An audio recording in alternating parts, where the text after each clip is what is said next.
Good evening and welcome to another episode of Hashtag Jeopardy Live panel presented by the JeopardyFan.com. Once again, I am Andy Saunders. This is Sports Jeopardy Special number 3, taped at 10 o'clock p.m. Eastern Daylight Time on March 28th, 2016. You obviously can see the video at the JeopardyFan.com or on YouTube, or afterwards you can always check us out on iTunes using hashtag Jeopardy Live Panel. If you'd like to say anything to the panel this evening on Twitter, you can do so using the hashtag Jeopardy Live Panel. So here we go.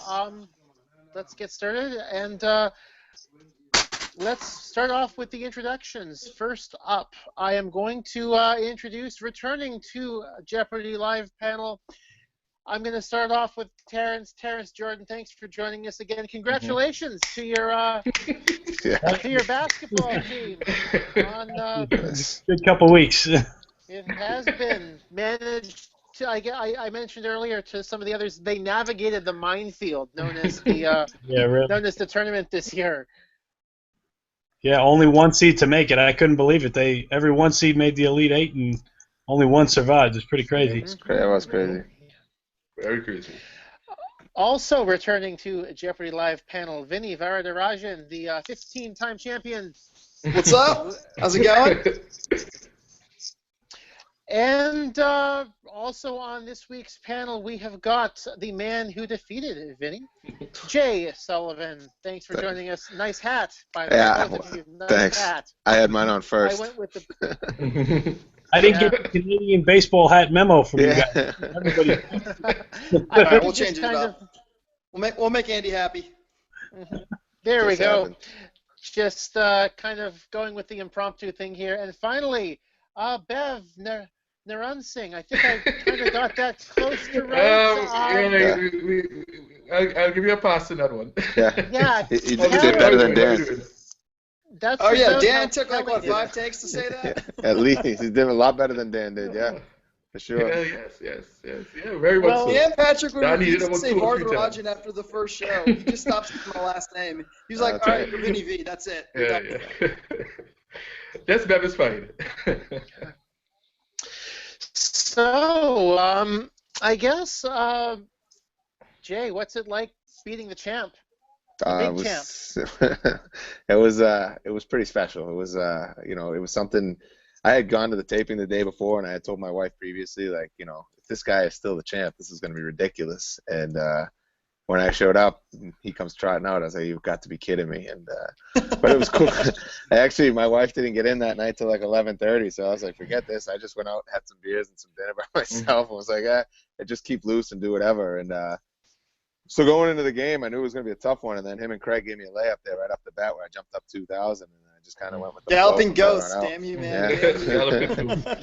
And then so just kind of roll with that, and then just it was quite a feeling. I mean, I said it in the after show that it was like a lifelong dream. I know, as I said, it sounded stupid because obviously Sports Jeopardy is 2 years old, but whenever there was a category when we were kids, it would always be like, why can't they just have a show like this? And I'd love to be on it if so. And I got lucky enough that they finally did, and I made it all the way there. And to be able to beat Vinny, even it didn't matter how many times I won after that, because no matter what, as I told him in a message after I lost, I said, hey, at least I can always say I beat the. That's gonna be on your gravestone, man. Yeah.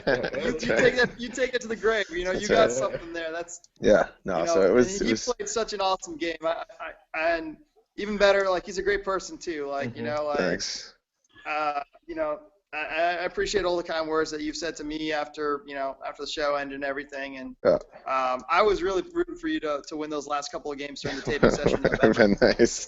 Yeah, I was just trying to. I was telling Andy about it a little bit before you guys got on about kind of how it went down and everything, and yeah, I wish I was back in February, but unfortunately that's not the way it broke down, and it is what it is. I still I enjoyed my day, and you and I got nothing when we left our taping, and like this guy Roy, he got like a fat head. I'm like, what the hell? Oh, really? Is that right? Yeah. He got like a fat head. He took a fat head back. I'm like, it was like a fat head of DP. Yeah. Really?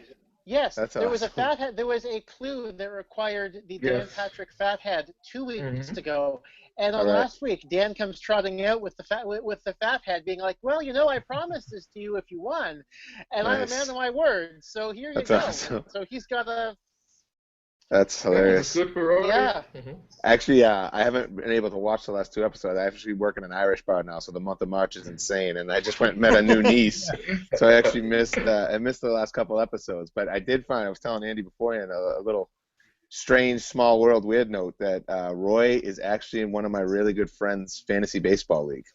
Okay. We just found this out last week. My buddy's like, this guy Roy that's the champ now, he's on Sports Jeopardy. I haven't told him about you yet. And he sent them an email like, dude, this is ridiculous. Like, that's a pretty That's small great. world. I just missed him by that much. But yeah, it would have been pretty funny if I got to play him. Going back to your, I guess your second game, Jay, and your first game, Bev, or your only game. Yeah, well, Terrence only had one game as well too. He was shocked. Yeah. Yeah. What was your reaction, kind of, when you saw the categories, both of you? For what For your game, yeah. well, as Vinny would know, I had been an alternate the day before, so this was actually the 7th game probably that I saw, and it's just like I mean, when you're there, you're thinking that these kind of categories you're getting. I thought that like this game was taped on the Friday. I was there on the Thursday, and I found that the categories on the Thursday were more in tune and in line with my type of knowledge. But it is what it is, huh? So when I was, but even on the game, I just go back to the game that Jay won. I found that I saw there was a shift from the whole Friday with the kind of categories they were, and it really wasn't. I mean, I was trying my best, but it really wasn't the kind of categories that I liked. The Thursday categories were much more in line with what I was looking at, like college basketball. There was some about soccer and those kind of things. And even, one of the games there were about Olympic games and things like that, and even some boxing too. So, I tried my best, and, when I saw it, I just said, let's make the best of it. And, at least at the beginning, I was doing well in the single Jeopardy, and it's just like in the double Jeopardy is when, whatever. That's how it happened. It's funny because Bev, I can say, Bev, that Thursday as well, that was a good day for me as well. So you and I agree that the questions on that Thursday taping day were a lot better than the Friday taping day. Yeah. 100% agree. Yeah. It was, I mean, it's just how it is, but basically the Thursday, I think, was much easier, particularly in the double Jeopardy, where in particular some of the $2,000, the harder questions, supposedly harder questions, the 1,500s and the 2,000s. It's funny you make that point because it always seems like the $2,000 questions are easier than some of the $1,000 questions. Exactly. I don't know how they prioritize, but I mean. It just seemed like some of them. I'm like, wait, what? That was a daily double. That was like, trust me. I still remember the Jay's game. Of that. Yeah. They showed a picture of Daryl Strawberry. I'm like, are you serious? That's a daily double. Exactly. There's been a few of those. I think the most recent episode, the Daily Double, was something like sports books, and it was you had to say what sport the book was about. And it was the Bronx, and it was like, what would it be? The Bronx Zoo is a daily double, yes. Yeah, I was. What sport? But likewise, it's a crapshoot because sometimes they have some ridiculous ones. Like I remember maybe like my third show, there was something about this university has 2 names in it, and they're named after like generals. Right. And it was Washington and Lee. I'm like, I've never heard of that school before. So like it is a crapshoot. It's a total luck of the draw. That are right up your alley. Especially when they explain the process to you, it's a fascinating way that they do that, because if you watch Jeopardy regular time, there'll be a guy, like just use Boston as an example. There'll be a guy from Boston on Jeopardy, and there'll be a category of the Boston Tea Party or something. It's like, all right, everyone's gonna know about that, but the guy from Boston grew up knowing it. It's like you said, you got angry the day my second episode, the one right after I beat you. There was a Yankees category. And so it just happened. It didn't happen for you, Oh yeah, I mean, I think even the last Sports Jeopardy that aired, with Roy, and there was like a category baseball announcers. I'm like, oh, you got to be kidding me. It's right in your alley. You got to roll with the punches. You know, Yeah. You're not going to be dealt the best hand of cards every time. So. And exactly, and well, it goes without saying, because of my background and where I'm originally from, you know, certain categories would be more in line. There were no Brian Lara or Sir Vic. No, that would come. We know that. I knew that coming in. Come on, I did all the online testing and when you went, but my that was in Tampa when I had to go to the in-person testing. So you know, you knew what kind of categories you would get and everything. But of course, you're stronger in certain categories than in others. And I did find that some of them on the Thursday was more in line with probably what I would have liked. And but you know how it is. The Friday, it was what it was. And I mean, when I looked back over the game that I was on, there were a few of them that I thought Jay was beating me to the buzzer. So you never know, if I got 3 or 4 correct, it may have made the outcome a little closer than what it was. But, trust me, I broke down the third game thinking, like, if I could have just beaten her to the buzzer twice, I would have had enough to have doubled them up. Yeah. I could, And you look back at it, and it's like it's funny because the publicity shot that they sent me of the 3 of us, you're smoking me in the first round. And so, like, I put that up on Facebook on, like, Monday, and people were like, oh, no, like, you're getting killed, And I just ended up coming back. But, you just never know. It's just, you just hope for the categories and whatever. Speaking of that a little bit, actually, on to my next question. I know a couple of people, when watching the Sports Jeopardy, have brought this up, but the interviews with Dan Patrick, it seems like whomever is champion seems to go on a really big role right after the interview. Really? So I guess I'm asking. Deserve it so. Just how, like, it seems like Dan really makes the returning champion feel really comfortable compared to the other two players. I'm not sure about that. He just made fun of my wardrobe for like 15 straight weeks. It's embarrassing. I have to go see counseling after that. I also think you're a little bit more comfortable when you're up there because you've been there, you've done that. You know what I mean? Like, it's, you've talked to him before, and to be honest, like, they show you a list at the beginning of everything he'll possibly ask you. There's 5 things on it, so you prepare yourself for it. I was on 3 episodes, and he didn't ask me one thing that was on that paper. But also, one thing the contestant coordinators tell you is that he might go through the entire fact list in one show. Like, let's say 3 or 4 facts on there. He might just go rapid fire, and through the magic of editing, maybe one will actually come out on film. And so sometimes you run out of ideas to the point where you just let Dan kind of lead the way, and then you just kind of go into that Well, you asked him a question one time, right? I asked him. That actually was weird because I had to get permission to it was in the green room, so I had to get permission beforehand. I was like, oh, can I ask Dan? And they had to go through some chain of command so I could ask him, and then I was able to ask him some questions. They edited one out, so that was fun. But it's also funny they prepare him for that. Did he get it wrong? What's up? Did he get it wrong? That's why they edited it out? No, it was a terrible question. So they left out. They left in the show though the part where I say we'll edit that out. So they actually did edit it out, but they didn't edit out the part where I said we'll edit it out. So that's why it looks kind of disjointed. But he really does put you at ease. Especially the first show, which is I guess the show everyone we all have that the nerves on the first show. He really put you at ease. Yeah, and that was awesome. For me, especially, he talked about my wife, and they showed her in the audience. It was fantastic. We went. Yeah, she got a lot of show time. Yeah, she got a lot of. That was completely ad-libbed from literally seconds before the interview started. We were standing there, and one of the girls on set had caught the side of my tattoo and said, "Hey, what's that mean?" And I gave it to her real quick, and he happened to just be an earshot. He's like, "Oh, is your wife here?" And they're like, "Yeah, she's right there." I mean, this happened literally 15 seconds before they're like, all right, we're going back to taping. And all of a sudden he starts talking about my tattoo. And I'm like, what the hell's happening right now? And all that went down. Yeah. And then, to be honest, after I was the champ, it wasn't the most comfortable for me because, all right, so I win. I beat Vinny. I'm on absolute cloud 9. We go to lunch. We break for lunch. We come back. I'm still cannot believe what's happening. We go to the next episode. He's like, so you're the champ. You beat Vinny. What have your friends said about this? And I'm like, wait, my friends? You guys wouldn't even let me talk to my wife. Like, it's been 20 minutes ago. Yeah. Lunch. Yeah. It's like, what the hell? That's always fun, too, because he was just like the same thing, like during one of the earlier streaks, before I could even leave L.A. to go back to Jersey. He was like, the internet sensation. I'm like, he said that. Man?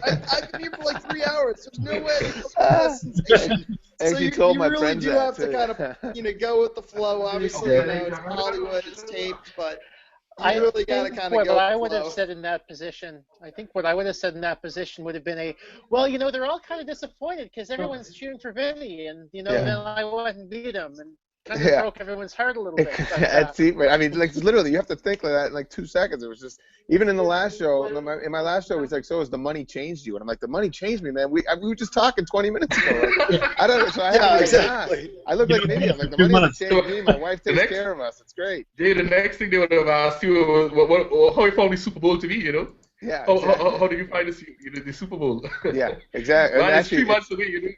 But you know what? That Peyton Manning would have been playing in the Super Bowl and everything like that. That's one of the fun things. Like, I wish it would have been fun to like make fun of the taping schedule. Like, like they taped our shows in November. So how funny would it have been to be like, can you believe the Browns won the Super Bowl? Just to see if they leave that in there, just to see. Abe like, literally did that.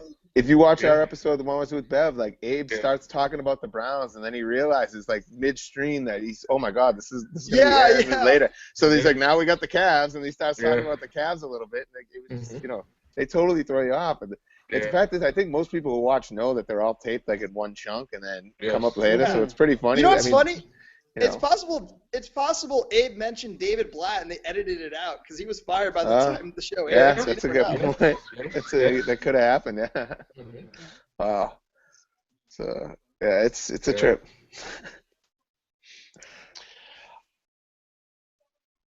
Okay. Moving on to another topic. I guess Dan's hosting style. He seems to, rub salt in the wounds a little bit. A local gets beaten in on the buzzer, or gets one wrong, and he's rushing right in to say, your friends are going to give you a hard time over that one. Yeah, he's good. Like he's a ball buster. Just put it definitely. Just to break it down in the most common terms that you can do. Yeah, he is. He's for sure. And they tell you that. They tell you that in the audition. Like he's gonna be there. Like if you try to act fake and all sincere to him, he'll ride you really hard. So if you give it back to him, Like Vinny did a good job. To be honest, I think this is like literally the first thing out of his mouth every show, which is like your friends are gonna make fun of you. So he's looking for something to pick on you, and he doesn't mean it, but it's just his stick. That's how it goes. He's just a regular dude. Yeah, that's what it comes down to. He's a regular dude that's doing the job that everybody wants to do. And he's good at it. One of the most recent episodes, there was a guy from Cleveland, or he was a fan of Cleveland sports teams, and he didn't buzz in time for, I think it was the Ernest Biner one or something in Cleveland. Yep. And Dan said something like, "Oh, you're a loser too." That's cold-blooded. Yeah, that's really how it is. And it's funny if you actually listen to a couple of things he said. I've watched most of the interviews, but he does say a couple things in our exit interview, especially in my first game with Vinny. He's like, "Craig, what was it like for you up there?" It was like you were watching a tennis match, back and forth. Craig's just in the middle. Yeah, he was like saying that to him. I'm like, oh, Craig. Like, oh, Jesus. So that's just how he is. That's his hosting. That's how it seems. That's how he is. I watch his show pretty much every day. That's how he treats most people. It's if you're a bad caller into his show, he'll let you know. I found him to be very professional, though. No, absolutely. Everything, and no problems whatsoever with him. Yeah. I mean, like the DP you don't see on TV is the one you see in between commercial breaks where he's actually talking to you legitly. Yeah. Like the first time you're meeting him, like the first time you're on the show, he'll actually like talk to you for a few seconds before during the commercial break. He'll kind of get to know where you're from and stuff. And like he actually the one thing I really appreciate about him is like.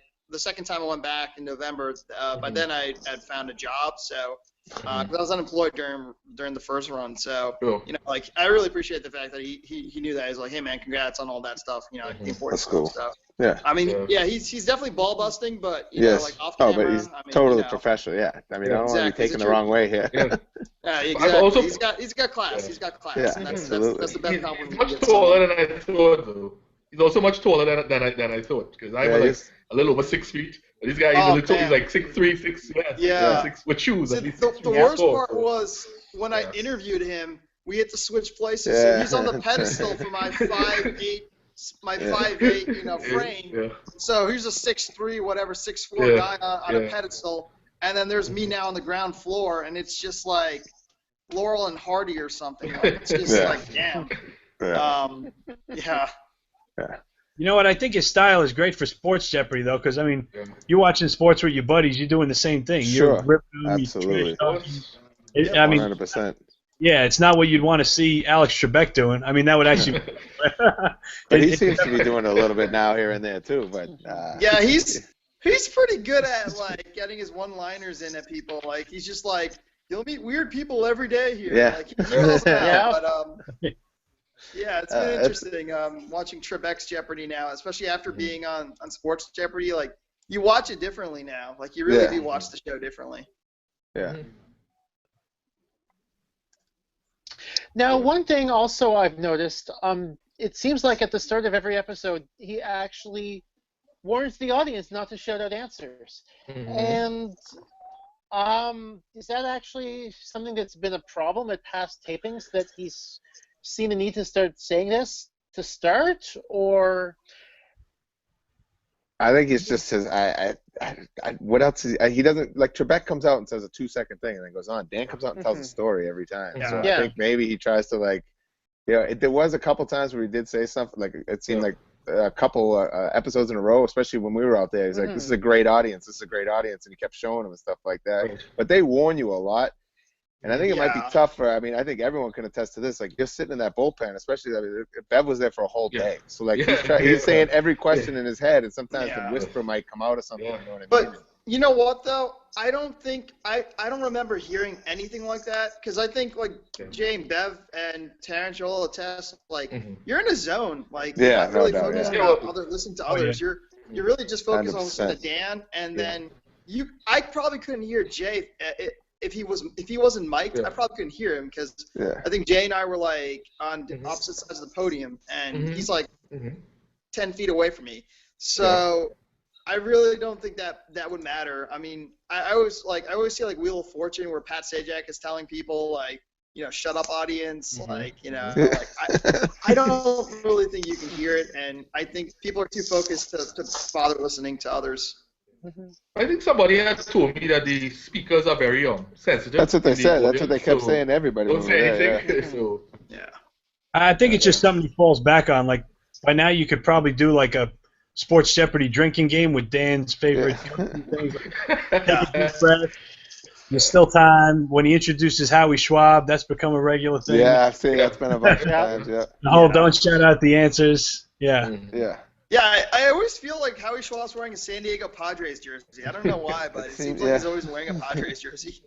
This most recent one, they pointed out his Padres jersey, and then like 2 or 3 clues later, the answer was the Padres. And I don't even think anybody got it either. I thought that was funny. The thing about it, though, is that sometimes if he, heals out like how he Schwab, and it's like 2 or 3 games after when it's the same day, so he's wearing the same. I haven't been looking at what he's been wearing, but somebody might say he's wearing this Padre. That's like his uniform to go to come. Yeah. Because because it's funny though. Everything is on one day, it's 2 days. This but he was definitely changing. It's like 2 months. He was definitely changing. Like Stump the Schwab, it seems like I feel like Stump the Schwab must have been filmed the same way as Sports Jeopardy is, like 5 shows a day. I feel like he was always wearing a different sports jersey, so maybe he does change during the show. No, he does. He definitely changes, because he showed him in 2 of my episodes, and I remember noticing specifically he goes into the back and changes. Oh, great. The dude that sits next to him always he wears whatever. He has the same stuff on, but like how he always changes his shirt. Right.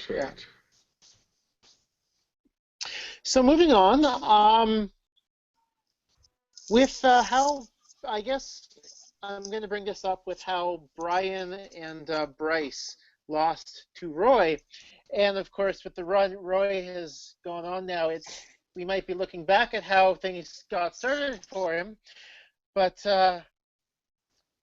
in light of seeing how that game ended with the triple stumper in Final Jeopardy, and Roy, ending up with 2,500 points and kind of probably, maybe not, probably should have lost the game. But in light of that, do you think that would you recommend that people study wagering strategy before going on Sports Jeopardy, at least in a basic sense? I think, yeah. I mean, obviously, I think, you see it from my 2 games. You see with my 3 games, the way Bev knew exactly what he was doing, because if we both got it wrong, Bev would have beaten, he would have won by 100. Because if Abe went all in and I lost, Bev would have won the game with 100 points if we all got it wrong. Yeah. And then in my first game, you see Vinny just went over the top of me, and in my third game, Brian just went over the top of me, and I happened to get the first one right, happened to get the third one wrong. Had I gotten the third one right, I would have had like 32,000 points, but at that point, it dropped me down. So, if he'd have gotten it wrong, if I'd have lucked out and we both got it wrong and he had bet it all like Abe did, and then I still would have won, but as luck would have it, I didn't. That's why it's tough for me to watch now, especially. I mean, I'm not saying I could have won that game that Brian lost, but I'm not saying I couldn't have either. Well, the question is, did you know that final Jeopardy? That was the key. Did you know the next week's final? I knew that. Jeopardy? To be honest, it was I wasn't really. I knew it, but I didn't say Yugoslavia in my head. I said Sarajevo. So whether I would have got to Yugoslavia or not, who knows? Yeah. And I think the reason why I knew that one was because Bill Johnson, the skier, who just died, right? He died recently, so that could also be why they picked the question. But I know that they have like resources like the Final Wager, like on YouTube. But to be honest, like even in August, I don't know if I really used those resources. Like I just watched the show regularly, so I kind of knew how to bet from there. I mean, probably not 100% the best betting, but it was always understand how to bet by one, and I think the show that I still think of the show that I almost the show that I beat Sid by 2 points. I think that's like that was the show that proved that at least I knew a little bit of wagering. That was like that's like my signature show. Like I'll go with respect to wagering, but I mean it definitely helps to brush up on it, and I think your best resource is if you watch the regular show, you'll know how it works, and just apply sports questions to the gameplay. I never had to bet from behind either, so I had it easy. So. Yeah. My approach has been really, is if you know it, if you think you know it, you bet a lot. Now, in the game that we played, that I played with Jay, my daily double was on a question with NASCAR, and I mean we had gotten, this was a 1500 question. We had gotten 500. The happy hour one we had got wrong, Jay. Yeah, trust me, I've done a lot for that. Like how'd you get the happy hour one wrong? Yeah, and then the other question after was about tires and everything. I didn't. So because when like friends of mine have seen the game, they have asked me why didn't I bet more? Because I only bet 1500. And when you have a daily double, you should bet at least, something, because we were tied at the time, Jay, and I should have bet more. But man, it's NASCAR racing, man. So I mean, this is one thing somebody who's originally from Trinidad and Tobago wouldn't know much about. It's NASCAR racing. You need to tell your friends to shut up too. And the thing is, the question wasn't really about NASCAR. I mean, if you drive your car, the answer was traction, by And I mean, I drive, so I mean, you would know some terms with the vehicle. So that is what had happened, and even when we went to the final Jeopardy, I mean, I didn't really. I had 8,500. I wagered 84. So it was it left some on the table, but I mean, given the score that Jay had and everything, I didn't really have to wager that. I could have wagered like 7,500 and won and hope Jay got the question wrong or whatever, but I thought I would have known something about NFL stars, and luckily we got an easy question. Who knew it would be that easy? So it was, and I couldn't believe how easy it was actually. I was like, I took a little while to write it down because could it be that? Could it be that's such an easy answer? I did the same thing. We talked about it afterwards. I thought of Josh Norman because I was like, well, they're saying he could get there, and Dan was like, give me a break, and I was like, yeah, I know, but that was that easy. It was that easy, man. So well, like the thing is, like it's always hindsight's 20/20. Like, absolutely. It's just how many times will like somebody rag on you like, oh, why didn't you bet at all? I'm like, when you're in that position, it changes things. And I got ragged on by Andy. I didn't even know who the hell Andy was, and he wrote it in the blog about our game. He's like, if I was I bet more on the daily doubles. I'm like, it's easy saying that now. Yeah. Oh yeah, trust me. No, I didn't rag on me. That's good. He didn't rag on me for that. But I mean, I was thinking that somebody would, why did you just wager the value of the question? You should, it's a category where you have to go at least more than, even if it's 1,600. Yeah. That's what you daily doubles are there for. I think the only time too I went true daily double was in Jay's show where I knew I had to catch up. I'm like, damn, I'm down 10,000. I need to at least try to get in. And that was the only time I was like, no questions asked, true daily double, and it sort of helped, but yeah, well, no, it definitely made it a game. Yeah, exactly. But I think 2 weeks ago on regular Jeopardy, they had that contestant Philip who just went crazy. Like 10,000. Like I can't do that. I'm sorry. And he was so soft spoken too. No, I can't do that. Like nuts. Maybe if it was the first season, because like Terrence, you're in the first season, so your strategy was a lot different. Especially if that was you kind had of a commanding bizarre lead. rule. It was like, do I go for the 50K or do I just stay at home and go for 5K? Like we didn't have that problem, so we were just playing the game like just to win. We weren't playing to like I wanted to beat you. That's why I know MLB first picks overall like pretty well. Yeah. Brian Taylor jumped into my head. They didn't even try to shock us with that. You know what I mean? Please. But, don't bring it up to Yankees fans. But I did like 3,000. So looking back at it, I wish I would have gone higher. But you definitely. I went in blind too, like exactly like he said. Like if I went back in February, I would have had more of a strategy. But I just wanted to win each game individually, so I wasn't trying to. And on top of it all, it's not for dollars. If it was for dollars, I probably would have bet more too. Oh yeah, exactly. Yeah, it goes for actual money, man. If I'm only there was $5,000, I just want to win. There was an article done like buzzerblog.com. Somebody did the analysis, and I would have had $300,000. Oh man. And that's the fact, considering I was like BSing my Final Jeopardy. Yeah, exactly. Yeah, same thing. Yeah. So it definitely changes everything. But we're dealt with the hand. We play with the hands we're dealt, and you play the way you play the way you can. Vinny, one thing that was driving me crazy during your run, I was not rooting against you, but your opponents for the most part, it seemed like they would bet like 1,000, 1,500 on it. I was yelling at the TV. I was like, he's better than you. You have to bet big. You got to go for it. And they would just be you know what? I had no problem with that personally. I was okay with that. I bet. But see, that was the point that I was trying to make when I was giving Jay a hard time. Was that look at this. He's won 15 games. Yeah. You're not going to beat him by, making small bets. And I think we're going to be saying the same thing. The way Roy's been playing, we're going to be saying the same thing about Roy. And how do you beat Roy? Well, you're going to have to go big. I agree with you saying. I agree with you saying 100%. But on the other hand, you go back and look at it. I had a pretty good lead on him both of my daily doubles. Right. So it was like I don't want to give it. I don't want to get one. If I screw up, boom, I'm gonna drop down. And when I actually watched our game, I got nervous at one point, even though I knew I won. I was like, how did it get this close? Wait a minute, I was killing them. And remember, like unlike the Final Jeopardy where you have a few minutes to make your response. Yeah. When it's a daily double, you're on the spot. You have 5 seconds to really come up with an answer.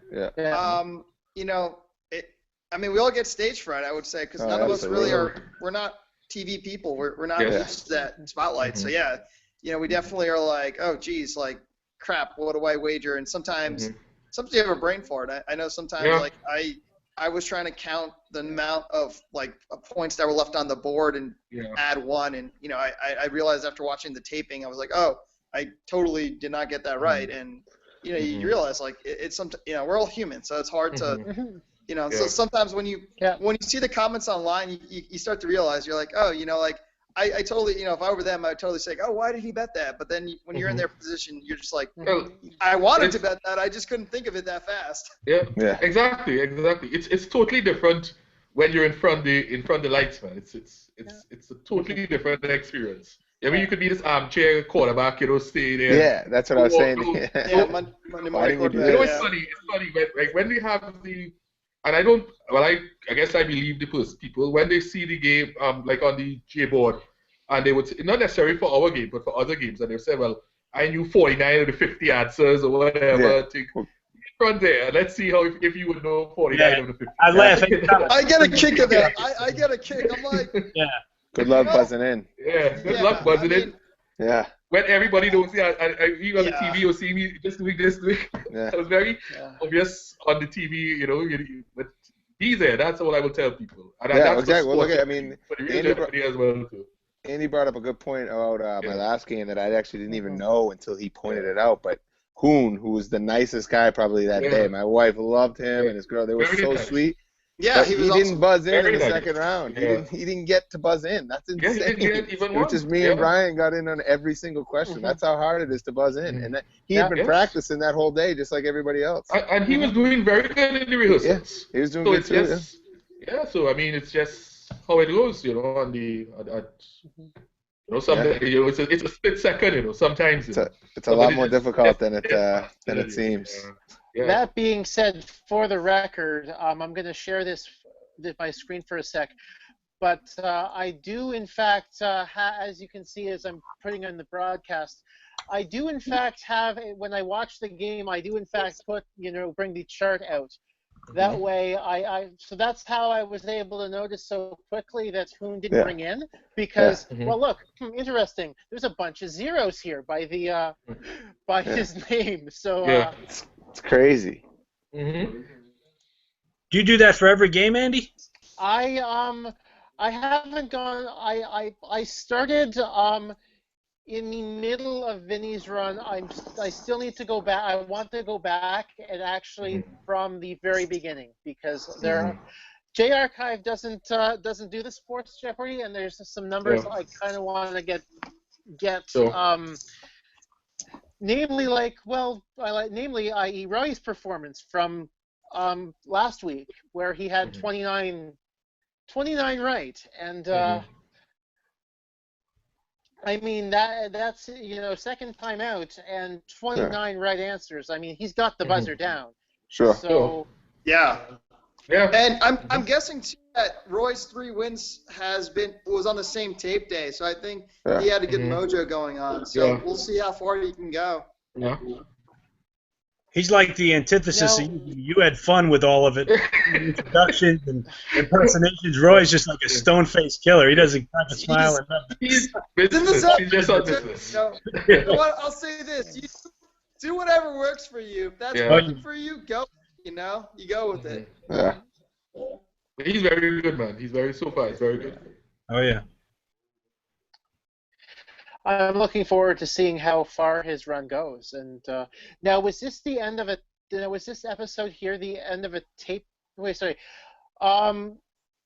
Brian came back. Oh, so Brian came back out for this last session. I think Brian was the last he piece. played Tuesday Roy after was the first Super game Bowl. of November. That was the first episode of the November taping session. So so Wait, did you see the change in Brian? Brian had a beard when he came back. Yeah, that was funny. So it was a different man, So I was like, wait, is that Brian? I don't recognize him. So he'd still be in the middle of the first day right now. Like his episode, his next week's episode will be the 4th episode of that day, and then the following week will be the Wednesday. Yeah. So I think they just canned like 16 episodes in a taping. So So they probably did four days, four shows a day, something like that. Yeah. And I know they're going back and to do it in May, so they obviously have enough episodes to get them to there. Yeah. I think that would be the last banks of shows. And for the season. Yeah.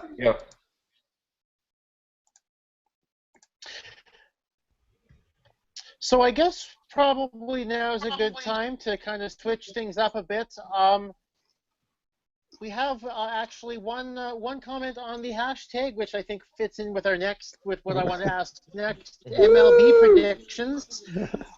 Jonathan Graham, he asks, do you think this is the only team to have won 100-loss season since 1900, i.e., who are the Cincinnati Reds? We'll still have an answer after this season. So basically, the first question: does the panel think that the Reds will win 63? 63 wins? They got a bad-looking team. No, they'll get 63 Reds. I don't know, man. They'll get 63. They're not going to lose 2.5. I'll take the under. I'll take the under on it. They're playing in one of the toughest divisions in baseball. Last year was statistically one of the toughest divisions in baseball history. And the Cubs didn't get any worse, and the Cardinals are never bad. I'll say this. I think if they move Brandon Phillips mid-season. But he's not It's gonna not move. looking He good, won't but I leave. still give him enough to get 63. I still give him enough. I'll take the under. Take the under. I'll take. I'll take the over. I guess. I'll I'll take take the under on the over. wins. I'll They'll go Watch it win be a over. push. Watch it They'll be win a over. push. I think they'll win over. 63 They might win again. even a 70 games, man. So, No way. Yeah. Crazy. 63, Are 99. you Yeah, crazy? man, you never know in some of these games, My man. guess- You might get a 70. Yeah. My guess Over is 63. 67 and 95. I think Yeah, well, 67 and Sounds about 95. right. Dude, they're gonna trade Votto and did they trade Bruce? I can't even remember. Like I haven't really. I've been working so Today, much. going up, sure. They still have them both, right? Or did they trade Bruce? Mm-hmm. I can't Yeah, I remember. think Jay Bruce was traded. All right, but still, they're gonna trade Votto. They don't have any pitching. They got rid They of Chapman. tried to trade Votto already, but Yeah, I know. I believe in them. No way. I'll say 61 and 101. and Jay Bruce has not been traded yet. All right, yeah, exactly. Yeah, but they're gonna trade them. Yeah. And 61 Brandon and Phillips, I 101. think, is definitely going out, too. We'll see. He always says no. Okay, so at the other end of things, World Series predictions. Let's hear them. I'll open. I'm gonna take the homer route and go with Blue Jays over Mets. I got the opposite, Andy. Mets are going to take them. But I'm also like gonna take- Toronto. I think they'll make it there. Okay. I'm also going to take the Hummer route. Homer Simpson and the Springfield Isotopes, they are going to win the pennant this year. Nice. I haven't really given it too much thought. But basically, I will stick with the homer route, and I will go Red Sox over Cubs. Ooh, okay. 2003. That would be that That would should have have been the happened. 2003 series that Should everyone have been wanted the to see. 2003 Yeah. series. I'll pick. I think it's Blue Oh, Jays, Jay. Blue Jays and Cubs this year. Okay. Yeah. Blue Ah, Jays, there it is. Cubs. Yeah. Blue Nice. Jays, but the Blue Jays will take it. Will take it. You know what? Blue Last Jays, year, huh? the Royals followed up being runner-up in the World Series by taking it one step further. I think that's what the Mets are going to pull off this year. As long as the arms stay healthy, which is a big if. But Yeah, that's a big if. yeah, that's a they big logged ask. a lot of miles Harvey's already scratched from opening day. with some kind of mystery Yeah, ailment. yeah. I'm terrified over. I have no idea what it is. I've been frantically searching all day on what this is about. Well, I'm a person of patterns, and it's an even year, so guess what that means? Guess who's winning it now? Giants? Yeah. I don't think so. It's going to be good. Actually, they got some great pitching. Yeah, Yeah, they got But, Stick some Cueto. margin No, at you know, three. Houston. I think Houston will really make a good move this year. They've Yeah. got all their players coming back. They've got the experience. Jose Altuve is still Jose Altuve. Yeah. Well, Now hits, Keuchel. steal They've got an bases, so- amazing rotation. That division's going to be tough too, though. I mean, Texas came on strong. The Angels are going to be Yeah, tough. Brunette Oder is insanely good. Like he really blossomed in the playoffs last year. I'm aware of that. I was not happy to see him break out in the playoffs. You got a bat flip out of it. Come on. Yeah, it turned out okay for Yeah, you. good, excellent point. Yes, but yes, there were some times during last year's playoffs where I'm like, oh no, and then but that series turned out all right. Yeah, that was the game of the season. That one with all those. Yeah, oh, it was ridiculous. That was the inning of the season. Yeah, that was insane. Actually, my wife was on her way home from work, so I went up to do the dishes real quick, and I came back down, and I was like, "What the hell just happened?" Like I had to rewind because I wanted to see it all. Like it was unbelievable. Mm-hmm. And he has all the So caps also- on. As I was saying, Vinny has all these caps on. I know. Hey, he's just right next to him. Don't sleep on the White Sox this year. I hate them with a passion, but I think they might have a decent squad too. Well, I mean, the whole LaRoche thing might throw their whole season down. Yeah, whatever. Yeah, that might. Start, I think. I'd be worried about that. Yeah. Final four predictions. I know who Terrence thinks will win, but let me ask you, who will make the final alongside them? I think Oklahoma will beat Villanova. I wouldn't be surprised if Villanova beat them. They're playing really well. They're very balanced. They got a good D, but I think Oklahoma's hot right now. I mean, if they're shooting the way they have all tournament, they're going to be tough for anybody to beat. So Oklahoma scares me more as a Carolina fan, but I think it'll be Carolina, Oklahoma in the final. I'm a Big East guy. I got to go old school. You know, old Big East and Syracuse with Nova. Oh, my God. How amazing would that be? Dead to me, man. Yankees fan picking Syracuse now.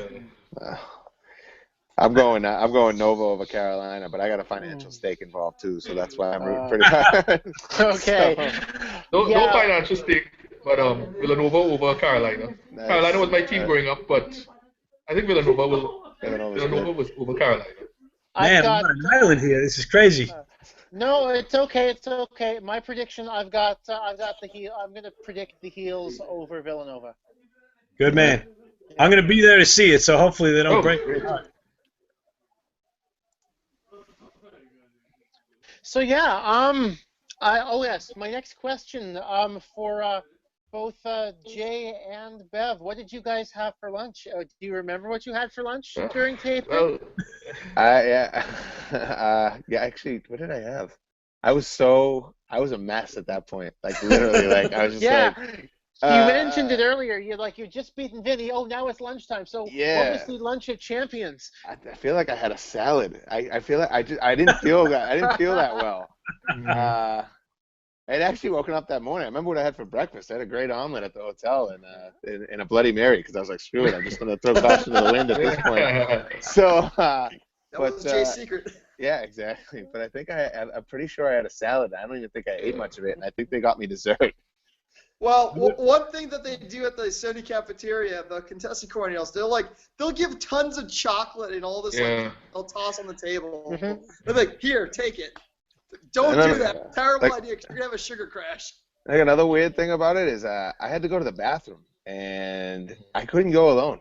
So a woman had to come and stand outside of the bathroom door with me, and I was like, this isn't this isn't that great.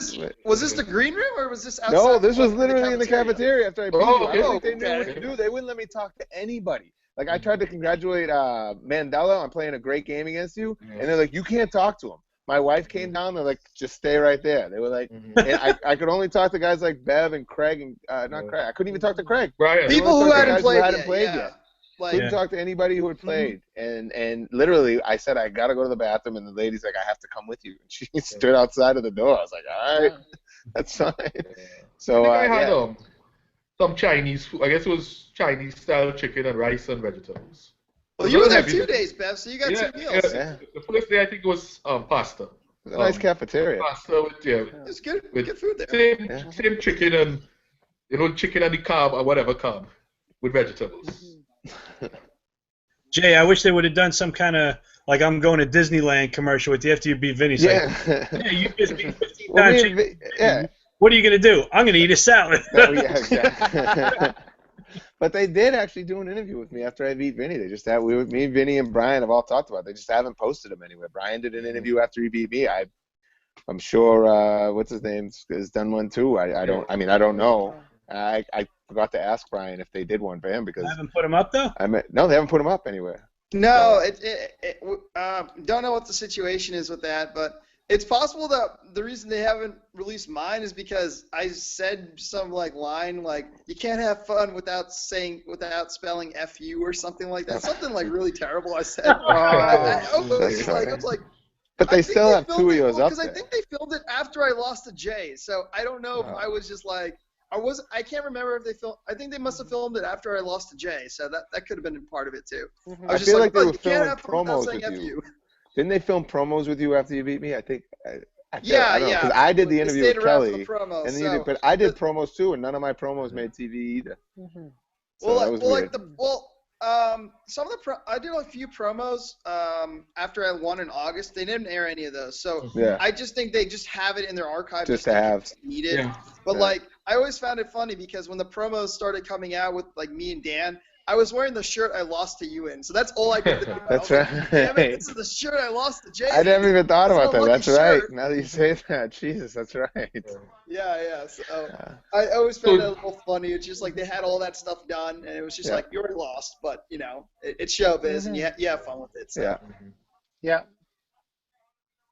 So I'm at the point where I'm just gonna open it up to anyone. Does anyone have any random questions for anyone else on the panel? I don't know. It's funny because I've been talking with most of the guys that were there on my day of my taping. So if I have any questions, I've pretty much already asked. So I guess Terrence, for you, so you weren't in the final 3, right? You just won an episode. Right. I was just on one episode, and that was that. It's season 1. Yeah, me and Vinny have talked about how lucky we feel. Tiebreaker, if I'm not mistaken, right? Yeah, I do have that distinction at least. Really? Which is nice. So it went to a tie-breaking question? Yeah. We were tied. Me and another guy were tied at the end of Double Jeopardy. Another guy was only, I think, 250 behind us. Wow. And then we all risked it all on final. All got it right, so we had a tiebreaker between the two of us. And then it actually took 3 tiebreaker questions, and the third one I was able to get right and win it. So. Oh, it wasn't what you weren't buzzing in. You were writing down, or. No. The tiebreakers was whoever buzzes in first. It functions the same as the regular question. But nobody buzzed in on them? We buzzed in, but we got them wrong. The first, yeah. I feel like that. I thought if you got it wrong, you lost. But no, it's a matter if you. Right. Yeah. You can't lose it. You can't lose it on default. You have to have the other. Like you have to answer it right to win. Like you can't lose if you get it wrong. Yeah. Right. One of them was about an former Oklahoma Sooner that became a congressman. I had no idea it was JC Watt, yeah. JC Watt, yeah. And then the other one was the first pair of brothers to each hold the heavyweight boxing title. Is it Klitschko? That's what I said. The tough thing is you're just trying to buzz in as fast as you can because it's do or die on the tiebreaker. So I was just like, I'm buzzing in as fast as I can, and whatever comes to mind first, I'm saying. And I said Klitschko's. And then afterwards, he got, I forget what he said, but it was. Oh, it was Spinks, right? Must have been Spinks. Yeah. Once I heard that, I was like, God, if I actually would have taken my time and thought about it, I would have gotten that. And then the third one was the Honus Wagner baseball card. That's the one. Right. Gotcha. And wow. Did they air them all? Because I didn't see the episode. No, they don't have the first two. It seems like every time I get on this live panel, I end up talking about tiebreakers. Nobody would have known about it. That's funny. That's awesome. Every time I see somebody that I haven't seen in a while, everybody comes up to me and says a few of the same certain things, either foam finger or Grover Cleveland Alexander. I always made fun of people talking with a Boston accent. I'm still impressed to this day, but the Grover Cleveland Alexander, like I knew it was a Muppets category, but I was like, oh man, that's respect, man. I was just like, that was my favorite question. But Go ahead. Sorry. I'm going to throw this out to the rest of you. What was your favorite? What was your respective favorite question on your episode or episodes? Mine's easy. I got to go with the Dong Dong one. The Olympic trampoline. The trampolinist, yes. That was just like my opponents did a double take on that one. It wasn't even like I knew it. It was just the way they worded it, like that he bounced to the gold medal or whatever. But that one was kind of fun. And then during the post-game interview, I forget the way everything was worded, but Dan asked me about it. Like I said, that was my favorite question or something. And I said that I wouldn't have been able to pull it out if they had asked for the name Dong Dong, not the sport that he did. And Dan said something like, "Yeah, don't pull out Dong Dong. This is a family show." Nice. Yeah, that was rough. What about you, Bev?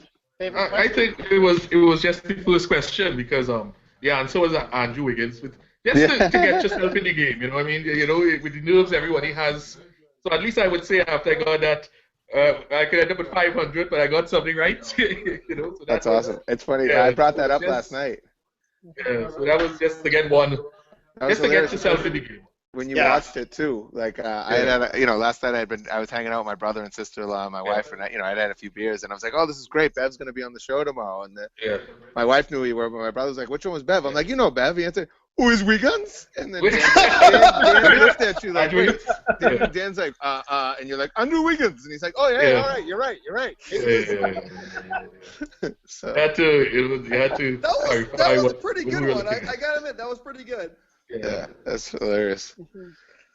What about you, Vinny? What was your favorite question from the whole show? Yeah, well, I think it's because I think for anyone, I don't know about Terrence, but I know for Bev and for Jay, you might get this. The Sonia Henney question. I think that was the best. Yes. Yeah, I know why you think that too. Maggie, right? Yeah, Maggie. Yes. So one of the questions the contestant coordinator goes over once in a while, just like for a random question, is like this. Where was she from, by the way? Finland? Belarus. I don't even. Sonia Henney was from Norway, no? Norway. So it's like this Norwegian. they're like, if you ever get a question that says like this Norwegian skater, it's Sonja Henie. So we're like, okay, and we heard that spiel every time, with taping day. And then it actually got called during gameplay.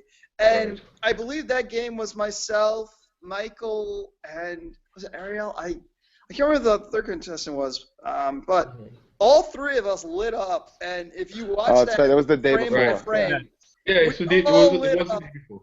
Yep. And then, once I was able to ring in, I just let it go. I was like, oh, Sonja Henie. And I don't think Dan understood why, because the early reaction was like, the first thing he says is like, you're a knucklehead. Yeah. That's funny. I remember seeing that. I didn't get it at first, and then I got it the next day. Yeah. Yeah, and then the cool part, too, is I think you can hear the staff of Sports Jeopardy, like the contestant coordinators just cracking up in the back because they got it, too. Like, it was just what were the chances, like, that question would be asked. But you know what? It wasn't my episode, but I'm pretty sure she came up in one during my taping day also, and it was after my episode, and I remember thinking, oh, man, she just went over that. Yeah. So I guess it was like the inside joke of the show, and like people were just like, who the hell gets excited about knowing Sonja Henie? Well, I can tell you what my least favorite question was too. It was freaking Gabriella Reese. Oh yeah, that was BS, man. That was rough. Sorry.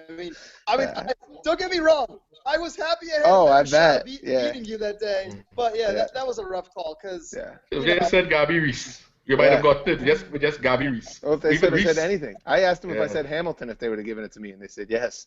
Because she's married to Laird Hamilton. Right, yeah. So, because I made the joke at their expense when they were saying it to me.